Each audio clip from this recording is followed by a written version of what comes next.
Ladies and gentlemen, this is the main event of the evening. Hold one, Andre. You're not good at this. Get out. Let me tell you a personal story about Vince McMahon. You just made the list. Oh my God! Sorry, no speak English. Dummy. Goodbye and good night. Hold two, on bar. It's still real to me, damn it! Dummy. Yeah. This is the worst town I've ever been in. Hold three, Tomas covers. Three-handle family Gradunzel. Mamma mia! And now, Unchained.media presents the B Plus Podcast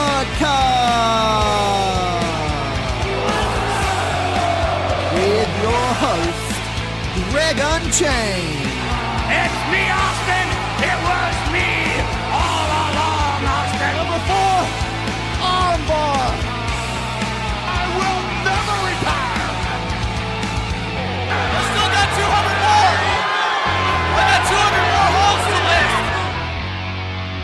All right, ladies and gentlemen, welcome to the B Plus Podcast. I am your host, CJ, and today is Saturday, and you know what that means. It's time for a review from the WWE Universe. In fact, the final view for 2018, barring any major news stories. You won't be hearing from us again until 2019, because it's Christmas, and we have lives. But seeing as it is still 2018, we do have shows to discuss, so I am, of course, joined here by Big Boy Mikey. Mikey, how you doing? Good, buddy, good. I can't believe, we're riding into the final cast of the year for the WWE one. Been a fun year. That's exactly right, mate. It's been a hell of a year for us. Definitely. Well, since this is our last WWE podcast for the year, I thought we'd do a little something different. We do have a week of TV to talk about, but rather than run that down like everything like we normally do, I thought we'd have just a little bit more detail-oriented podcast where we pick a couple of talking points, talk about TLC, and then hand out our end-of-year awards. Yeah, absolutely. I really look forward to getting into that. I guess we've got to start on a bit of a downer note. Yesterday, the 5th of December 2018, was the passing of one Thomas Billington, aka Dynamite Kid, a legendary tag team and junior pro wrestler, not just for WWE/F,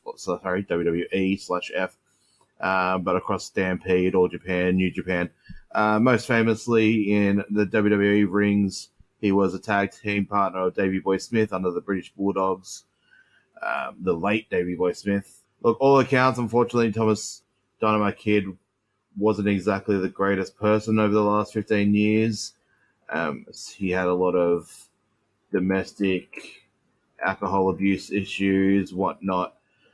You know, unfortunately, those sort of things are going to, leave a tarnish on your legacy before you pass away. And as you do pass away, a lot of those things get looked over with rose-colored glasses, and people kind of look at Dynamite Kid's career just as a wrestler, which is fair enough. I know people still do that with the likes of Chris Benoit and so on. So, yeah, it's sad that he's gone, but he's in a better place from the sound of it. And, he was hell of a trailblazer, man. I've been watching videos of his non-stop for the last couple of weeks. Like, didn't even think it was going to be close to passing. I've been watching a lot of his recently because with New Japan, there's been a lot of comparisons between Will Ospreay now and him in the 80s because of the potential injuries and stuff. People keep mourning him. And anyway, I've been sort of going back and watching so much of his stuff. He's just legendary for his time, man. He was crazy. The British Bulldogs. Hopefully they'll get inducted as a tag team into the Hall of Fame one day. I'm still waiting for Davey Boy to get inducted as a British Bulldog, But yeah. So R.I.P. to the Dynamite Kid. Another one into the pro wrestling pearly gates. You can build a hell of a card up there. Bloody heck, you could, mate. Oh, bloody oath. But yes, well, let's get into the happier stuff of the week, I guess. So what were three things? What were the few things that the point that got your interest this week, mate? Well, Mikey, I'm glad you asked, because the first point is actually the Raw General Manager-elect Baron Corbin. Yeah. As much as I don't like him I just don't like him in general, what he's doing at the moment is creating such an interesting character for me to actually tune into, because it's been a while since we've had a heel general manager. Yes, we had the Authority for like 3 years running, but this is a little different. This is more, I'm a power-hungry person rather than a whole stable trying to run Monday Night Raw. Right. Him creating all of these, changing the matches like mid-match to handicaps and to no DQs, it's actually extremely interesting because it can put a twist on any sort of card. Could you imagine if he does it in a main event at a pay-per-view? Like, I don't know. It's making me excited. Yeah, well, I always found heel general managers to be more entertaining. I mean, there's more what do you call it, room for options. Like when you're a babyface general manager or commissioner or whatever you want to call it, there's always just the odd, you get the good matchups, but with the heel one, you get story driven product and it's good. So yeah, definitely. What was your first point, mate? For me it was actually, I had a different point and I'm gonna scratch it because I originally wanted to talk about Lucha House Party and the whole why their face Revival heel, but I'm not going to get into it. I'm actually going to bring up a point from Raw, and it kind of links to what your first point was about Baron Corbin. It was the whole Slater and Rhino angle. Yep. Yeah, it's actually, I found that really enjoyable, and I really hope they do something with Slater as a referee. I have a feeling they're going to inject him into like a main event, main event. Kind of like where you were going with like how he would change the main event. Maybe Slater, is Baron Corbin's personal referee or something like that. That, there's always those cool. Yeah, that's fine. But the reason why I wanted to bring this up, I wanted to touch on Rhino. I don't know where his career goes from here. I know he's very into his political stuff in his town of Michigan. I'm not too sure what the town name is. But I don't know if this is him walking away from WWE as a full-time wrestler. Not that he was full-time anyway. But what an awesome career Rhino's had if he has put the boots up. I know a lot of these ECW guys are starting to slowly hang all their boots up worldwide. I mean, you got Devon finally put his boots up. You got most of them up in the pearly gates at the moment. But yeah, like, what a legendary career Rhino's had. And I like that little, like it was a quick and easy way out, but it kind of helps put Slater into some sort of a storyline. I don't expect too much to come out of it. It's Heath Slater. I'd imagine in a couple of weeks he'll be just forgotten about again. But I wouldn't mind him being like Baron's personal referee or something, screw people to help Baron or something like that. That could probably be the best way to do it. Like, Baron could offer him a bigger paycheck every time the person that Baron wants to win does win. Right. And his excuse is, well, I've got kids. I've got to make it work. Yeah, that's right. I like it. So, no, I do like how I do appreciate Rhino's career. Watching him in ECW, coming through when he returned in NXT. Him and his matches are fantastic, and I'm actually looking forward to seeing what he does after, whether he works at the Performance Center in the politics side of things. It's exciting to see a new change. Yeah, absolutely. His ECW stuff is absolutely legendary. I mean, I don't think he's like one of the best out of the ECW crew. Like, he was the most exciting in a weird way. You got guys like RVD who, was kind of a complete package in a way. But yeah, I love Rhino. I really loved Rhino's stuff when he came to WWE and he tagged with like Benoit and He was part of that SmackDown 6. Oh, yeah. I love that Rhino. The famous... was it Rhino that put through Jericho, or was Shane McMahon through the SmackDown screen? Like that era... Yeah, Rhino God. I think it was Jericho. Right, yeah. That era of Rhino I really loved. Like, that was my favorite Rhino. He was so cool. Yeah, Yeah, so definitely. this is the end. Good on him. He's had a great career, but yeah. Cool. Definitely. Congratulations and good luck, Rhino. Yeah. It's my second point of the entire week, even leading into TLC, is the first ever women's triple threat TLC match. This build is fantastic. To be honest, all of the other builds coming into TLC have just been lackluster for me. Like, I'm not excited for this pay-per-view at all, but this triple threat match makes it more exciting. Yeah, absolutely. If this is not headlining, I'll be Devo. Because, like, what else should be headlining? There's no Universal title. Yes, the WWE title should be headlining, but I'm actually okay with putting the WWE title aside for the women's title, because it's the best build. We'll talk about it when we get to the preview, but I agree with you. This build has been fantastic. Definitely.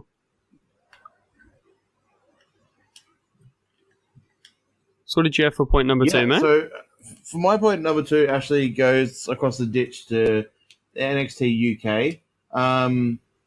This week, actually both NXTs had a couple of like debut, re-debut, like package matches, like, yes, they've been on TV before, but they kind of gave them a squash to highlight them type thing. There was a couple. So in NXT, we had Matt Riddle having his proper first NXT TV match against Punishment Martinez. So Punishment Martinez having his first proper match on NXT TV. Love that they kept in Punishment Martinez, and damn, he looks good in the NXT ring. I don't think he's going to be in NXT long. I think he's got the look that WWE love. He's definitely big sweaty men with big long hair, sweaty long hair like Mr. Reigns, and he can go. So, but yeah, so we've had him. We had the Forgotten Sons getting a proper squash match on regular NXT, but over in NXT UK, the highlight of my week was the reintroduction of Fabian Eichner to the NXT universe. Yes, he's been on NXT TV a little bit, but it looks like from what they gave him on NXT UK TV this week, he's actually going to be a big player in the NXT UK scene. And fuck, I know he got the Evolve title right now, part of the new NXT relationship with the North American independent scene with Evolve. But he looks like he's going to be pushed to the high heavens in NXT UK. I'm in love with him. He is another German superstar. I think, he's German. He looks fantastic, man. I'm really excited for where they push him. I actually really like him.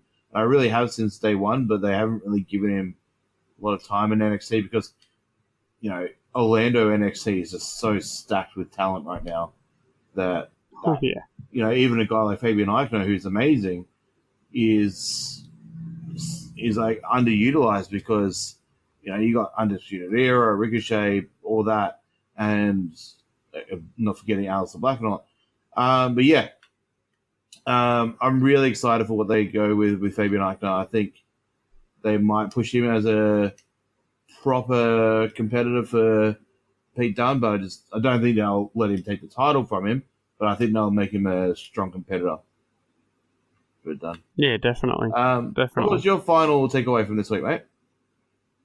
Final takeaway would be the new Daniel Bryan. What a man. I knew he could cut promos, but having him in Miz TV as the heel and having Miz as the face in this little segment changed a whole lot for me. Bryan bringing up how the earth is full of sin, how everyone's sinning every day because they're drinking out of plastic bottles and eating processed meats and just generally causing climate change. Like, I saw a little joke earlier today where Daniel Bryan was talking about trying to introduce a new WWE championship that was 100% made from kale meat. Like, I could see him just walking around with a piece of kale and being like, this is the new WWE championship. You don't eat it, you defend it. Yeah. I could see that. But or even like a completely vegan title, so like it's synthetic leather and it's so thick and heavy that it's just like one solid piece. There's so much that they could do with it, and man, how good is it? Like, I don't know. I don't know if he's studying. Like, I know Daniel Bryan doesn't need a lot of promo work. He's always been pretty good, but he's never been the best promo guy. Like, he's got that passionate. He's got that passionate promo that makes him a good face. Like, he's got a good face, passionate promo that you just pump up the crowd. But with the heel work, the last time he was the heel, he was a bit annoying. He was still good, but it was a little bit annoying. This way, he's a dick, and like, it actually works. And the one thing that it reminds me of is CM Punk Straight Edge Society. When CM Punk did the Straight Edge Society, it reminds me of that, and I like it. Are we gonna have Brian forcing people to shave their heads? God, imagine that. Or like forcing people. Could you imagine Brie Bella bald? Wow. But how's even the quote when he was on commentary of like, what was it like? I can't wait for Birdie to get older so she can kick people in the nuts or something like that, or. Oh yeah, he wants his little girl to kick all the guys in the nuts. Like just perfect. Like, obviously, yeah, I just love it. Fantastic work, and shout out to PWA wrestler who's wrestling tomorrow night, by the way. Luciano from PWA. He already does this kind of stick in PWA. He's the the free hugger, the tree hugger. Well, his name is Tree Hugger Lucci. And he does basically this. And he's a dickhead about trying to protect the earth and all this sort of stuff. And on Twitter straight away, like, he retweeted Daniel Bryan promo and he just wrote, Dad. So there's a host of vegan pro wrestlers out there that if Daniel Bryan wanted to create a dickhead vegan pro wrestling stable out there is 1,000 of them. Like Tyler Bate, Pete Dunne, Trent Seven, they're all massive vegans. But could you imagine having Pete Dunne, Tyler Bate, Daniel Bryan? I think Roderick Strong is vegan as well. Just having those four guys just running rampant between WWE, NXT, and NXT UK, being like, you know what? You're all pathetic because you eat meat. Yeah. But yeah, this is going to lead to an awesome storyline in 2019. I think Daniel Bryan heel run is going to be awesome. Definitely. Yeah, definitely. So what was your final point, Mikey? The NXT title in NXT. It's set for Phoenix. We're going to get the rematch of Ciampa and Black. NXT TakeOver starts off in Phoenix the night before the Rumble. What can you say? Like, this is going to be a great way to start NXT TakeOver in 2018. Oh, yeah. Sorry, 2019. NXT has had the year of years this year. What better way to start it with Ciampa Black straight away?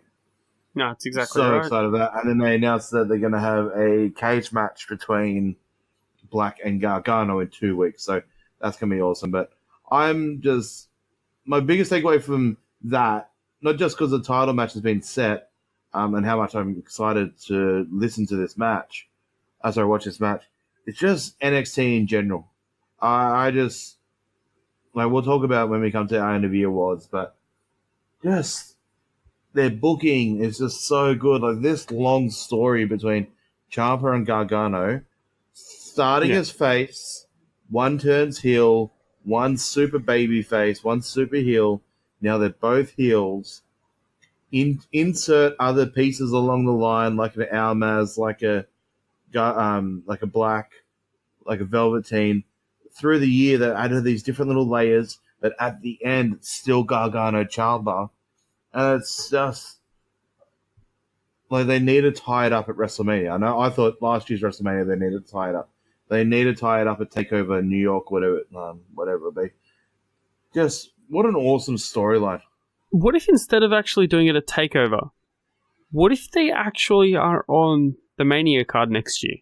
Oh, what if they both debut just after the Rumble? Say Black regains the NXT title, Ciampa and Gargano both move up. Say for example they both go to SmackDown, and they have the feud of the century on SmackDown too. Oh, I could love it. But yeah, it's just so good. Just these two guys along with guys like Dream and Black and Almaz and that just have made this feud so good. Even at the beginning with like Revival and stuff when they were a tag team, like yep. the first time that they won those NXT tag titles and stuff. It's just so crazy how that all worked out, and it's just yeah. But that's my biggest takeaway from the week in general. I think just NXT in general is just loving it. Let's jump into. Do you want to jump into talking about the TLC card as we're Yeah, definitely. We're what? 10 days off from NXT. WWE TLC. We obviously won't be out. Well, we'll see with the boss. See how we go and see with timing because TLC is only 9 days before Christmas, and we all work and we're all crazy at the moment. But I'm still hoping we can do a quick little review of TLC, but we'll see. Yes. We'll see. Yeah, that's exactly right. But moving into TLC, this card actually looks stacked. Like, the star power on this is actually incredible. Yes, there is no Roman Reigns, there's no Brock Lesnar, there may not even be a Braun Strowman. No. But this looks stacked. We'll touch on the quick singles matches, the random matches that they've just thrown into Kill Time. Elias versus Bobby Lashley. Yeah, be decent. Yes, we'll call it a super Raw match. It's a Raw match that we get week to week, but it'll be a little bit better. Well, in the super Raw match, who do you pick? I'm going to go with Elias. I think Elias is going to walk into 2019 looking good. Yeah, I've got Elias with this one. The next Super Raw match, we have Finn Balor versus Drew McIntyre. Yeah, Scott versus the Irish. I think I'm going to go with Drew McIntyre. But put a pint. Yeah, I'm going to go with Drew McIntyre again, like Elias. I think Drew McIntyre is going into having a big 2019. I think he's actually my pick for the Rumble too. So, yeah, I'm going to go with Drew McIntyre in this one. Yeah, I think you're right. I think Drew McIntyre will take it, or I can put a pint between them and make them fight for it. Yeah. But I think that'd be the best way to put it. But yeah, Drew McIntyre's definitely got it. Then we have the SmackDown Tag Team Championship Triple Threat match. We have the Bar defending against the New Day and the Usos. This is going to be awesome. We know what the New Day and the Usos can create. We know what the Bar can create. You know, this is going to be fun. I have a feeling. Oh, yeah. Sadly, I have a feeling it's going to be thrusted into the pre-show because the Usos and New Days are the kings of pre-show. Unfortunately, it sucks, but the Usos, I don't know what else they can do to prove that they're main event material every week, but they just keep getting shoved on that freaking pre-show. I have a feeling this one will be too, but we'll see. But I'm gonna go with the title change, but I still just can't work out which. I think I'm gonna go with the New Day. I think I'm gonna go with New Day working into the New Day. Yeah. Okay. Where are you leaning towards on that one? I'm with you. I'm seeing a title change. The only thing I disagree with you on, well, two things I disagree. I think it won't be on the pre-show. I think it'll be on the main card. because we've still got the Mixed Match Challenge finals, so I reckon that'll be on the pre-show. Good call. But I'm actually picking the Usos to take the tag team titles. Okay. They've had a hell of a run. And I think it's their time. Yeah, absolutely. I just don't know, like, after these three teams, like, I mean, yes, there's Sanity, yes, there's a couple of others, but throwaway. I mean, maybe they do something like the Daniel Bryan and Miz sort of tease tag team that they're doing. I don't know. But these are just three solid teams. I could just watch these guys feud all year. It's fine. Yeah, definitely. Speaking of the Mixed Match Challenge, I actually have a prediction. Yeah. Sorry, no, a spoiler for the Mixed Match Challenge, in the words of Paul Heyman. Yeah. The final has not been set. Next week, the semi-finals sit as of Mahalisha, so Jinder Mahal and Alicia Fox, versus Finn Balor and Bayley. And then you get R-Truth and Carmella versus The Miz and Asuka. I'm calling Jinder Mahal and Alicia Fox to win, defeating Finn Balor and Bayley. Mm-hmm. So Finn Balor doesn't do double duty at TLC. Yes. On top of that, I'm predicting R-Truth and Carmella to defeat The Miz and Asuka, so that Asuka doesn't do double duty. I predict R-Truth and Carmella versus Jinder Mahal and Alicia Fox at TLC. Yeah, that for me was straight away when I saw the semi-final match. I was like, "Yep, there you go. That's what it is." Yeah. The only thing is, isn't this meant to be for the 30th spot in the Rumble? That's exactly so for right. either girl, I don't mind. Bayley or Carmella, I don't mind. That makes sense for the 30th. Surely that means Jinder wins, because R-Truth doesn't need a spot in the Rumble. Jinder at least can be in the Rumble. I don't like him, but R-Truth, there's no spot for him in the Rumble anymore. Well, you never know. R-Truth could be just that random 2-minute intro dance break, similar to what The Godfather did a couple of years back, and what Santino Marella used to do. Like, he comes in and does that 3 minutes dance break, and then it's eliminated. Like, yeah, true. But yeah, I agree with you. That's going to be the mixed match final for sure. Yeah, definitely. But that is still a to-be-decided match. Overall, I'm actually going to pick Truth and Carmella. Yeah, because I think Carmella will have a bigger role to play in the Women's Rumble. Yeah, definitely. Then we go on to... I'm actually calling this... There's actually a few matches here that we could call the main event, but we'll start with Seth Rollins defending the Intercontinental Championship against Dean Ambrose. Dean Ambrose or Bane from Batman? No, it's what would have happened if Bane was born at like top dollar. Yeah, bloody oath. The top dollar of Vegas. Oh yeah. Yeah, the match will be fine. You know, Seth and Dean obviously bring out the best in each other in the ring. It'll be a great match. I hope Seth definitely moves into title. I'd like Dean to win this. Then Seth moves into the title scene, Universal title scene after the New Year. Because I know the rumors are Seth Brock now for Mania. That's a bit of a thing, like a proper one-on-one between Seth and Brock, which hasn't happened yet. There's Seth involved in a triple threat and Seth cashing in to technically call it another triple threat. But this will be the first one-on-one between Brock and Seth. I'm actually okay with that. If that's the way that they're going to run, with the Universal title getting put on Seth, with Brock putting Seth over, and Roman maybe coming out and celebrating with Seth.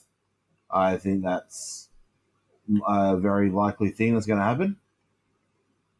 Roman obviously won't be competing at Mania, but he'll be there, and I guarantee he comes out and celebrates with Rollins and has like a nice moment. Yeah, definitely. I think you're right. I've got the same pick with you here. I've got Dean Ambrose to win and hold the Intercontinental title through to WrestleMania, while Seth goes off and does his own thing. And I think Dean Ambrose will be an awesome IC heel champion with his gimmick. Like he could hold this IC strap for ages and then make it look good. Oh yeah, definitely. He could do similar to how he did the United States Championship. Right. exactly right. Or like who's sort of like an ex-psychotic IC champion from the past? Like when Jericho was the IC champion for a while. Like you get those really good heel IC champions that just hold the title. Like Shawn Michaels in the 90s. Like when he had that IC title in the early 90s. Oh, yeah. Well, Stone Cold when he had the IC title at the start. It just, sometimes a certain person can lift the title. I think Dean Ambrose will do that because I don't really see Ambrose as a main event talent. The only thing I see him as is a mid card guy, a higher mid card guy, but just not main event. No, I'm right with you there. I can only see him main eventing around Extreme Rules. Yeah, or with a Shield. That's the only time. Yeah. Yeah, or with the Shield in 2021. Yeah, because we know that'll re-happen again. But yeah, we got that. So what we got? After that, we got the Raw Women's Title match. I'm not excited for this at all. No. We know Ronda's winning. We know Ronda's holding that title to Mania. Like, yeah, surely. We know that's obvious. The only way that I can see this playing out well and leading into WrestleMania properly is if WWE actually go with my little dream planning a couple of weeks back, where it was that Shayna Baszler and Jasmine Duke and I can never remember the other girl's name. God, yeah, Maria Shava. Shava. Yeah. So Jasmine Duke and Maria Shava, they actually come into. Well, no, sorry, Charlotte or Becky cost Rousey the title, and then Rousey and then the girls from NXT come in and attack Becky and Charlotte, having Asuka win, costing them the title, and then those four people having, say, Bayley and Sasha Banks also joining in on the feud and saying, like, nah, enough's enough, having the feud up to Mania. Okay. Yeah, I can see that. And, like, have this interpromotional feud. Yeah. I reckon they could start that angle here. I think Rumble is going to be bigger for the women. I think the Rumble, for storyline purposes, is going to be huge in terms of Becky, the other four horsewomen, the UFC four horsewomen, everything. I think everything's going to tie in at Rumble, and then obviously leading into Mania. But I think they start the plan. I think they start the little seeds here. Yeah, definitely seeds are planted. But of course, they're planted with Ronda Rousey going over. Absolutely. Then we have two very interesting TLC matches for TLC. Let's touch on the Baron Corbin Braun Strowman one first, because I believe the other one is our main event, and if it's not, it's my main event anyway. So Baron Corbin Braun Strowman. Now this stage, it's not 100% Braun's going to be there. Is this going to happen? Or do we get to see Baron Corbin fully fledged general manager? I see a little something happening here. Yeah. You've seen over Twitter the little teasers of the Matt Hardy thing. Yep. Who's one of Braun's biggest buddies out there, and who just returned to the ring at Starrcade and at house shows? Bray Wyatt. I don't expect Bray Wyatt to win or anything, but as a emergency replacement for Braun, do we get Baron Corbin versus Bray Wyatt with Matt Hardy? And then Matt Hardy versus Baron Corbin for the GM stuff. Not in a match, because we know Baron Corbin's not wrestling. Matt Hardy's not wrestling, but something to do with the GM there. So maybe like Heath Slater fuck over Baron Corbin for Bray Wyatt and Matt Hardy or something. Like, I could see them throwing something like that, if it's not Braun versus Baron. Yeah, I think you're right. If Braun Strowman's not 100%, I think Bray Wyatt's going to make his return at TLC. Yeah, I agree. Then we get what could be the main event, but it's probably not. The new Daniel Bryan defending the WWE Championship against AJ Styles. Right. This is going to be great. Oh, yeah. Oh, yeah. Finally, we get a proper... But I do have... So go on. Finally, we get a proper Daniel Bryan AJ one-on-one. This is going to be good. Oh, yeah. I hope that they do like a Ring of Honor New Japan style match. Yeah. Yeah. I hope they just make him just be like a psycho American Dragon style. But yeah. It's going to be good. Yeah, definitely. I am picking Daniel Bryan to come over the top of this, though. Yeah, sorry. I believe you're right. I think Daniel Bryan holds the title until Mania minimum. Yeah. And Miz wins the Rumble, and then we get Miz versus Daniel Bryan for the WWE title. Potentially, or yeah, the Miz wins Elimination Chamber, I think. Will be the one Chamber. I think, yeah. That's I right. think Raw wins the Rumble, SmackDown wins that's how it works. Oh, yeah, good point. Good point. Oh, there you go. Seth Rollins to win the Royal Rumble. Yeah, I think Seth or Drew wins the Rumble. More likely Seth. Yep. Seth versus Brock. And then the SmackDown stuff will be decided at the Elimination Chamber in Feb. More likely. Yeah, definitely. Definitely. And then we get to what we both think should be the main event of TLC. Becky Lynch versus Charlotte Flair versus Asuka in a triple threat tables, ladders, and chairs match for the WWE SmackDown Women's Championship. Holy shit. We talked. This build is Yeah, we awesome. were talking about the build before. This has got a main event. Like, yes, I always firmly believe, I don't care about the Universal title. WWE title should always main event every show if it's on. That's just my old school way of thinking. I know I shouldn't, but it is. But with a women's SmackDown program, the SmackDown women's program being this good, this needs a headline. Yeah, definitely. Like, we got 100% the women's 100% women's match of the year between Becky and Charlotte at Evolution. Let's get, the first TLC women's match, like, perfect. Like, all three girls. This needs to be straight fire. Absolutely. And it will be. They will go all out. We know how good Becky and Charlotte are. Asuka's, just as good anyway. Yes, she's been a little bit watered down since coming to the main roster, but I believe they will let her loose here. This is going to be great. I kind of think there'll be a title change. No, I'm right with you there. I think Asuka will take this. I agree. Either Asuka or Charlotte takes this, one or the other, but Becky goes on the title hunt until Mania. Obviously, I think over the Raw side, and she goes after Ronda for Ronda's title. But yeah, I think Becky goes on the title hunt, and Charlotte, Asuka, and I don't know, there's something to do with Carmella for the SmackDown, and that's it. Yeah, definitely. But that runs down TLC.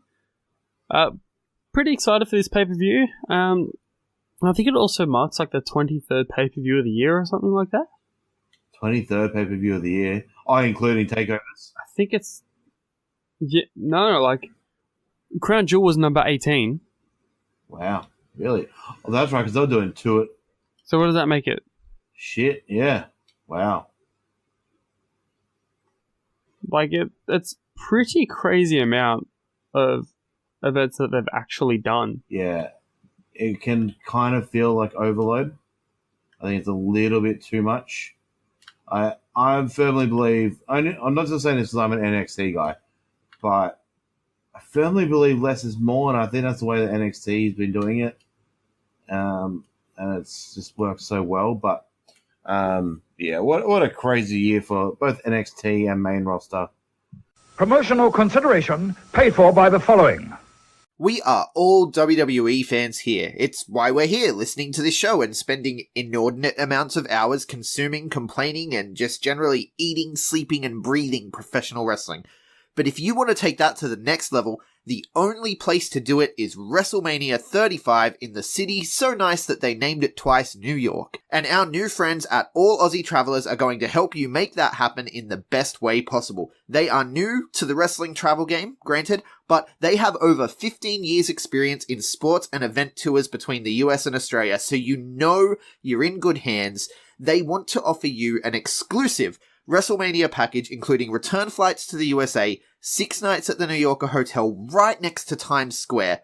And the thing that sets these packages apart are the VIP suites that AAT have secured for WrestleMania. So that's, of course, the Raw after WrestleMania. So not only are you going to go to the Hall of Fame, not only are you going to go to WrestleMania 35, but for NXT TakeOver, SmackDown Live, and the Raw immediately after WrestleMania that next night, you are going to be in an exclusive VIP suite that is not normally available to the public. But AAT, they got it locked down. They got it waiting for you with your name on it. You are in private entrance, you are in private toilets and bar, as well as an unparalleled view in the most comfortable seats in the house. You can experience WrestleMania weekend like never before, all at really competitive prices. So head over to All Aussie Travelers on Facebook, hit that like button, send him a message, send an email to Jack, that's JAAK, at allaussie.com.au, and let them know the B Plus sent you.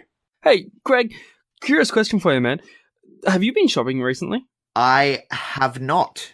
Mate, well, I've got some good news for you. I know you're not a big fan of crowds, as most of us here at the B Plus aren't. Have you heard of Threadbox? I have heard of Threadbox. Man, then you would know how good they actually are. I mean, I just received my first crate, and holy moly, I'm amazed.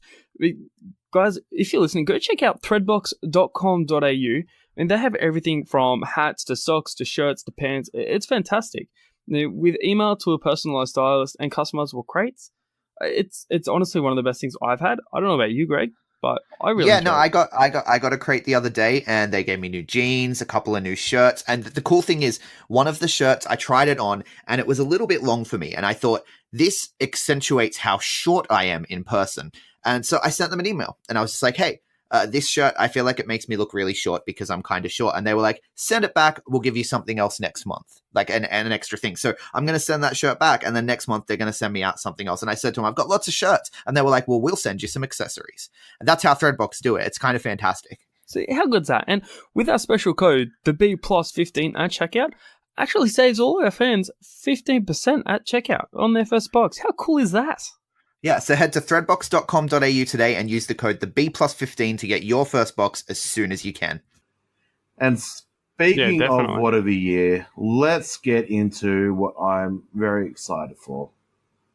Our end of year, let's call it the frivolities, is that the right word? Our match of the year, superstar of the year, tag team of the year, final of the year, etc. So we're going to go 5 things. We've got the match, male, female, tag team, and then moment of the year. Do you want to kick off? Let's go with match of the year. What do you feel is what is your personal match of the year? Mate, my match of the year is actually coming from NXT. Johnny Gargano versus Tommaso Ciampa in the last man standing match at TakeOver Brooklyn 4. Fair enough. That was a great match, wasn't it? Oh, my Lord. Oh, my. It was a hell of a match. Yeah. Now, that's actually the match that if people turn to me and say, why do you watch wrestling? I will show them that match. Yeah. Absolutely agree with you there.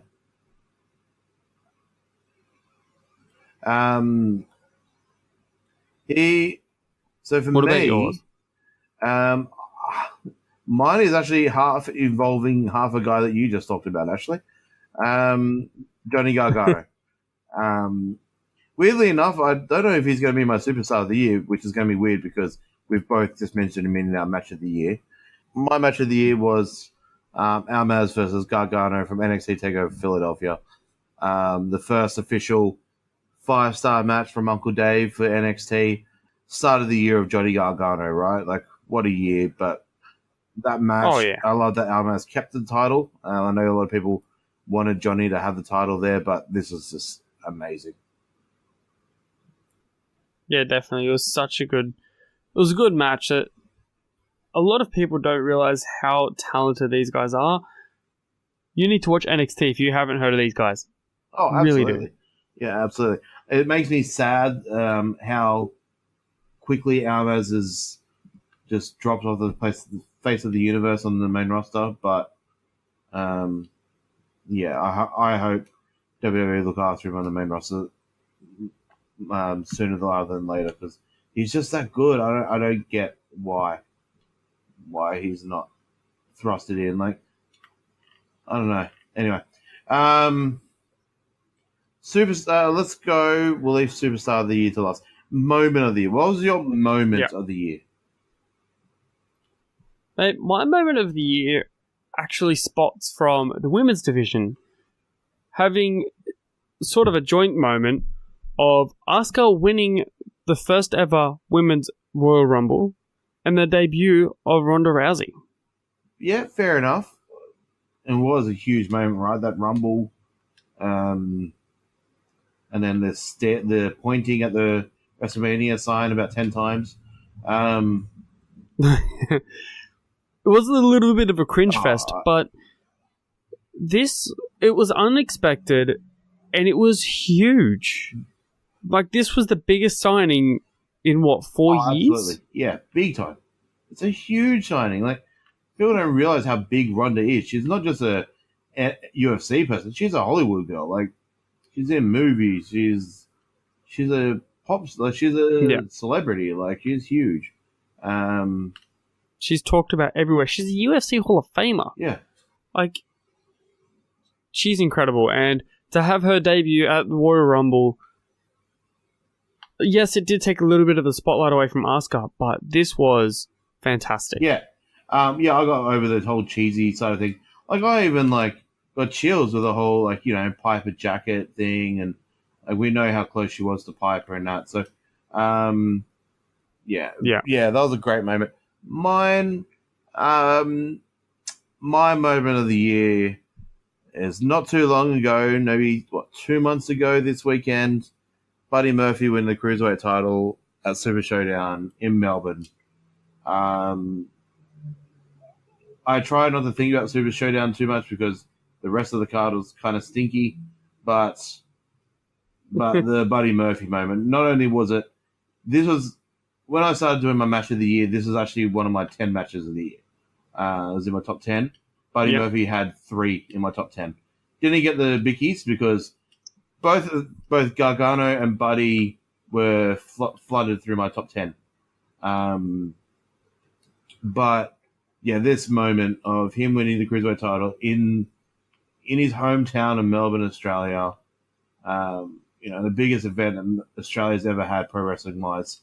It was just so awesome to see. Like, I hadn't popped like that on a WWE thing for a long time, and we knew it was going to happen. Like, it wasn't a shock, but it was just so good to see, like, where Australian wrestling is going.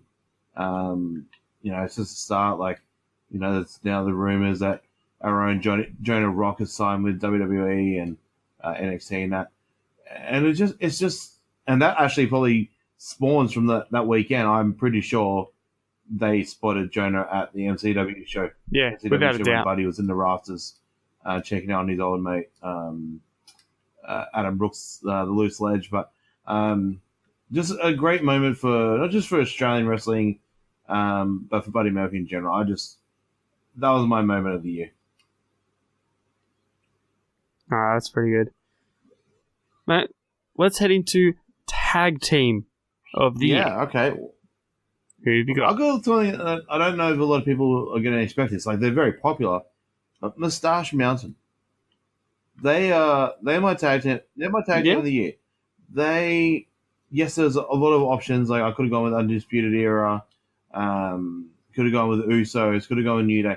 But Moustache Mountain have been really, apart from Pete Dunne, they've been the face of that NXT UK brand becoming what it is. And they're actually part of a couple of matches I had match of the year as well. I think they had a match earlier in the year against, God, I just had a name blank. Danny Burch and Oney Lorcan. One of the best TV matches NXT's had all year. Fantastic match against Undisputed Era. They're my tag team of the year. Like, they've been part of that NXT UK, not per se revival, but creation. And they're the cornerstone of the NXT UK boom. I'm in love with them. I got to meet them earlier this year. They were pinned by bloody Mick Moretti and Jack Bonza in Sydney, for God's sake. But, but they're my tag team of the year. What have you got? It's funny enough how you mentioned them. Mine are Undisputed Era. There you go. Undisputed Era were one of my three. Like, I have to eliminate them.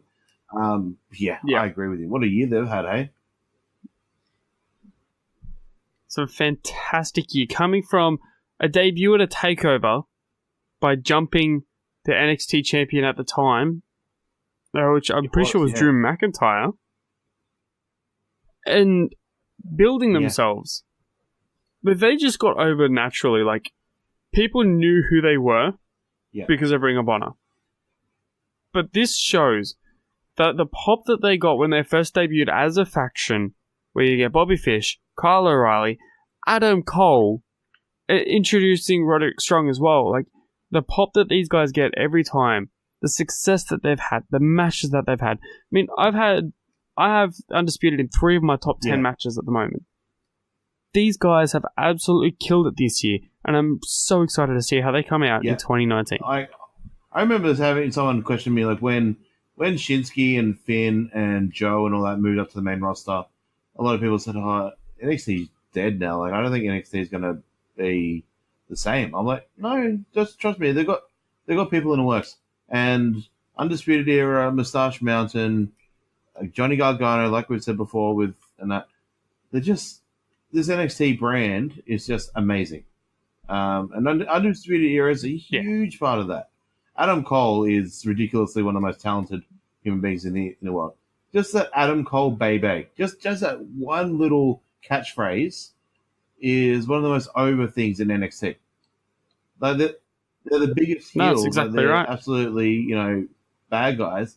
But as soon as he does that, the entire crowd pops with him, and it's just amazing. And then, to have an injury with Bobby Fish, and then also recover from that and have Roderick Strong be part of it, and not even real. Like, I don't even remember Bobby Fish being away now, and that's how good of a year the Undisputed Era have, that I can sort of forget about Fish's injury.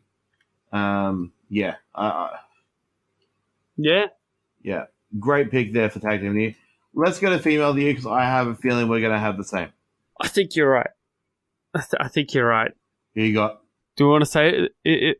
Say it at the same time. Becky Lynch. Absolutely.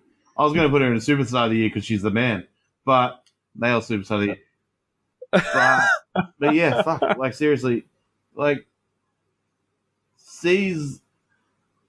in terms of in-ring, not in-ring, character-wise in WWE, I actually think she's probably my favorite female of all time in a WWE ring. Based on this character, putting it there, based on this 4-month character work that she's done since she's turned heel, she's probably close to being my favorite main roster women's wrestler ever.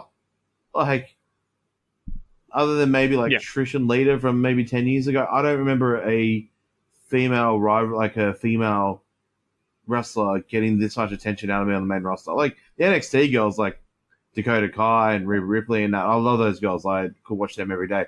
But Becky Lynch is just, her character work reminds me of what Stone Cold did to me in the 90s. Like, I want to watch this guy. Like, I want to watch her. I want to see what she has to say next. Kind of like Ciampa in NXT. Like, I want to see what he tweets next. I want to see. Yep. I want to see who else she burns. Like, she burns everybody, and she's so fucking cool about it. I just love it. Well, that's exactly right.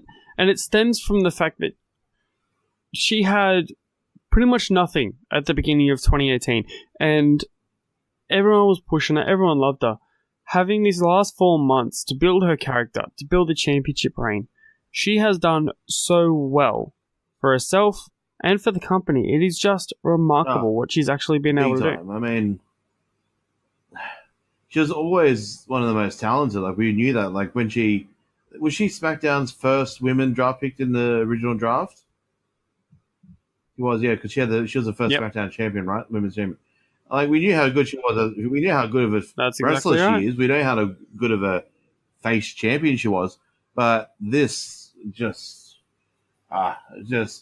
amazes me. Maybe only like AJ Lee compares to her for me in the last 10 years.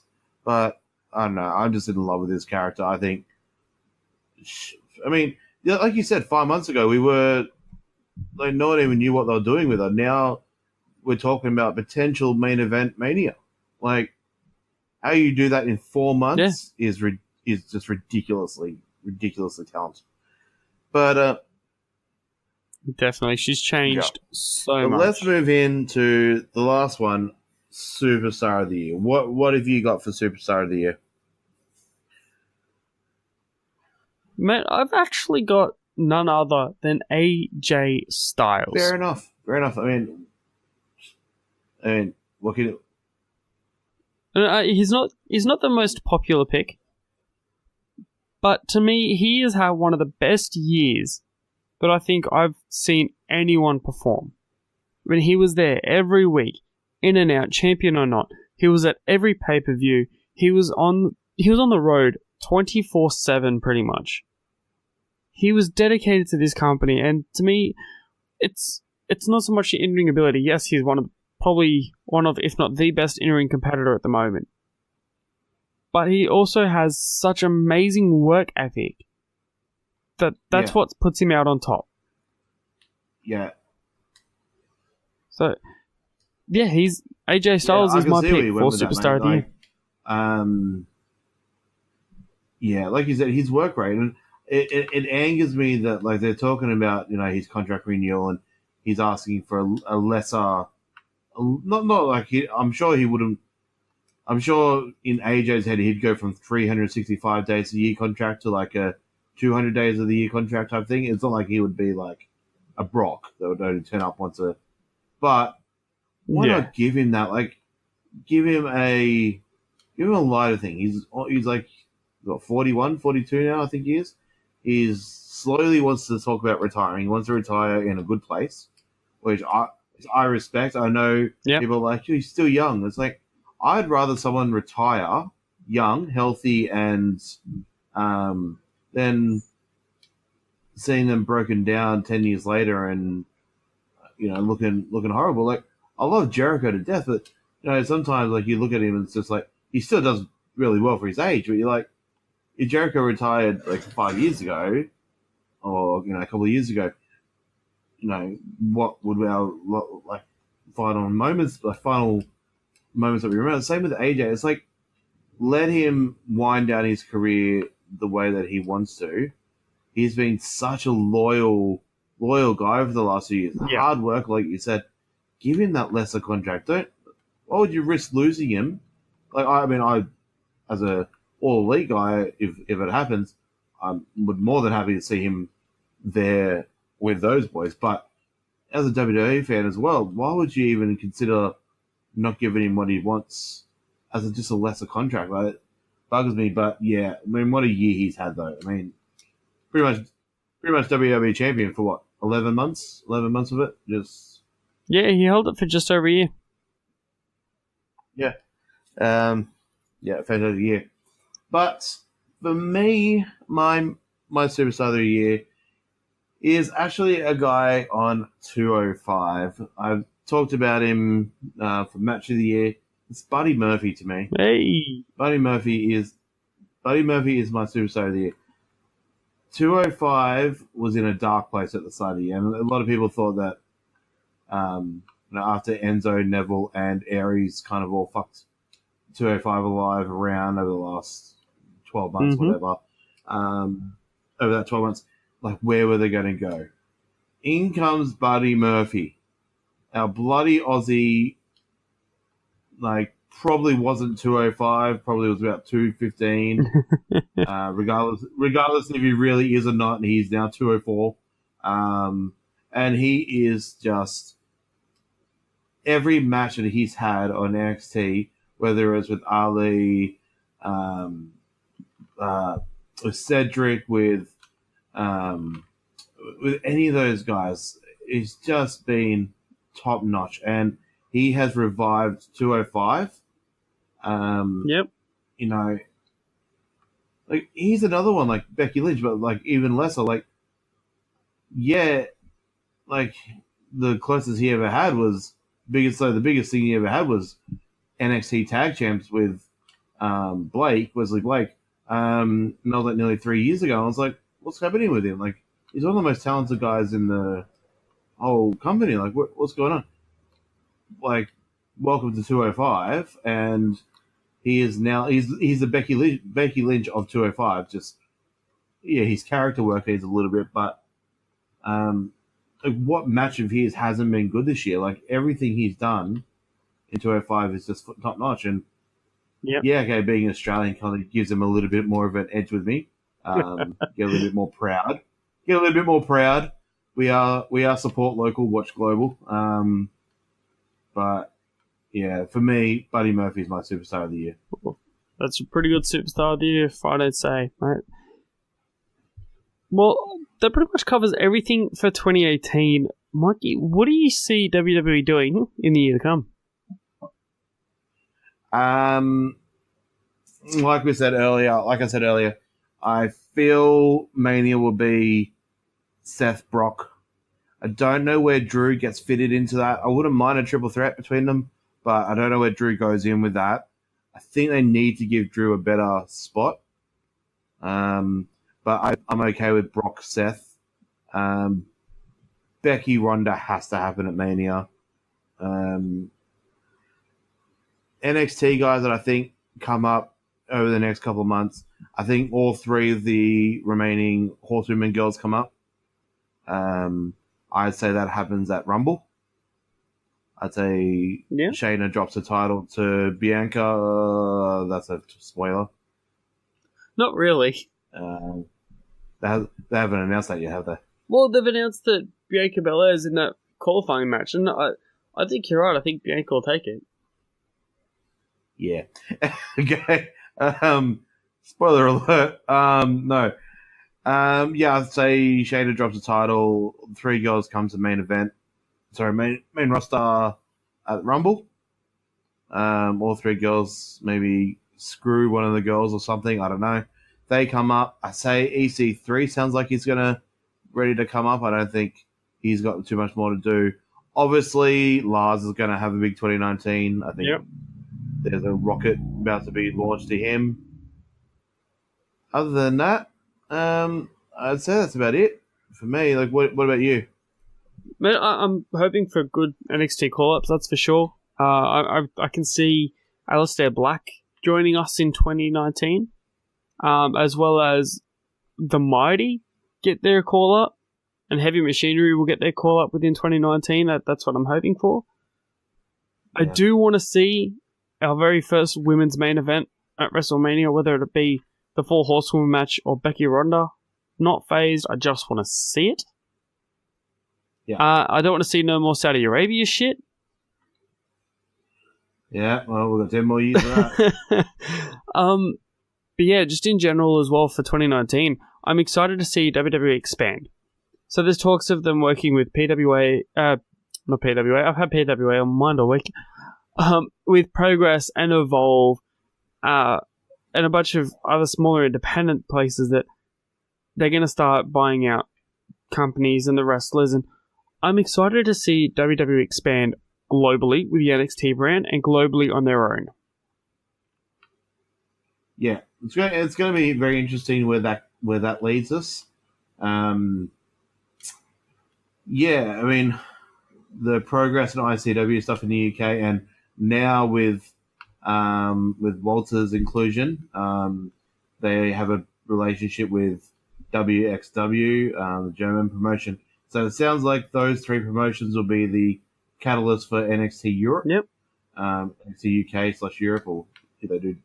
I don't think they will have, other than maybe Japan, I don't see them doing another NXT UK TV show anytime soon. Like, NXT UK is where they'll leave it. But in terms of performance centers, I think they start opening performance centers pretty much around, because they've already got, they do these tryouts every year anyway. I reckon they start pumping out performance centers. They'll do one in the UK, obviously. Oh yeah, definitely. But yeah, I agree with you. Just working with Evolve, I can see them working with someone like a Shine, the women's promotion Shine. But yeah. And then for me, one more little hope. If the rumor is right, I'm very excited for whether it's NXT, NXT UK. I'm going to cry when it happens because he's such a good guy. When I see Jonah Rock debut on WWE TV in 2019, yeah, I will pop. I will pop like a schoolgirl. I think we'll all pop as hard for Jonah Rock as we did for Buddy when he won the Cruiserweight title. Absolutely. But I think, that does it for me in 2018. Yeah, what a crazy year, hey? What a crazy year. And that is actually what we all have time for, ladies and gentlemen. We here at the B Plus want to thank you all very much for your support in 2018, and we look forward to hearing from you all in the future in 2019. Keep on listening. We will return in January, just before the Royal Rumble, just to give you a breakdown as well for that, heading into WrestleMania season. You can... Big Boy Mikey, where can we find you? At BigBoy_Mikey86 on both the Instagrams and the Twitter. Not Bug Boy anymore? Definitely not Bug Boy. I never changed it. I didn't fold to peer pressure. We'll get you there in 2019, mate. Guys, you can find me at CJ's World on Facebook and at CJ's_World on Facebook. And together, we are the B Plus Wrestle on Twitter because wrestling wouldn't fit. But we are the B Plus Wrestling everywhere else. That is Facebook, Instagram, YouTube, iTunes, Spotify. Feel free to drop us a 5-star review if you feel so inclined. It helps us all out. Guys, have a Merry Christmas. Have a Happy New Year. And thank you from the B Plus. We hope to see you soon. Yep. Round one, arm drag. You're not doing this. Get out. Let me tell you a personal story about Vince McMahon. You just made the list. Oh my God. So, no speak English. Dummy. Goodbye and good night. Hold two. Arm bar. This is the worst town I've ever been in. It's still real to me, damn it. Dummy.